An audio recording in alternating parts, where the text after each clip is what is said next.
Ever wanted to make music but just didn't know where to start? Well, I'm here to tell you that you can start right now. Literally anyone can make music in their room right now, and I'll show you what I use to do it in this video. If you find this video helpful, remember to like, comment, and subscribe. First, you start off with a tiny ass desk, like this one. Then you gotta have a computer or laptop to do anything. Mine is a MacBook Pro 16-inch, but it does not have to be. Literally, the one you have works, or you can buy a solid computer that has at least 8 to 16 gigabytes of RAM. And there's so many specs to get into. I won't get into them here, but just take the time to research and get the best computer that you feel would suit your needs for music production as a beginner. Next is installing a DAW, or if you're a Mac user, you can use Garageband for free, okay? But there's lots out there, Logic, Pro Tools. If you're not a Mac user, you've got to purchase one of those to get going. To be able to control actions in your DAW without having to use your keyboard, you will need a MIDI controller. These allow you to interact with your DAW, and they come in lots of forms, and you can purchase one based on your intended use.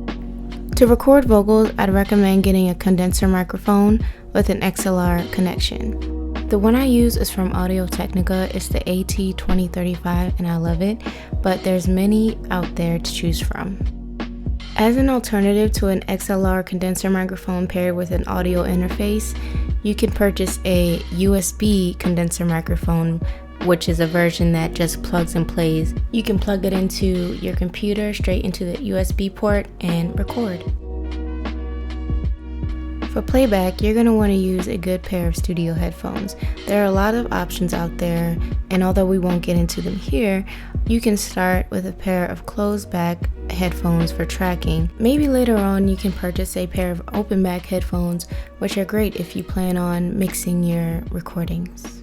I consider this to be an extra piece of gear if you find that you need it, because a lot of times I don't use it. But it's a pop filter which blocks your plosives while you're recording your vocals. Another extra piece of gear to consider is an instrument microphone. I use it to record guitar, and it's awesome if you want to record vocals and another instrument at the same time. This is also by Audio-Technica. It's the AT2021. To bring these parts together, you have an audio interface which plugs into your computer and becomes like an input-output system for your projects. Depending on the interface, you can plug a mic or instrument in and control the volume levels of both the recording and the playback. Some more extras, in my opinion, are the studio monitors. Let's be honest, these things are expensive, and it's very necessary to have for a studio. But for beginners, I'd say to hold off, save, and then buy when you're even more serious about music production. Another piece of gear that is very essential to a studio is external hard drives, and ones with at least 1 terabyte of space. I know from experience that these aren't something that everyone can afford right away, but definitely invest in it sooner than later.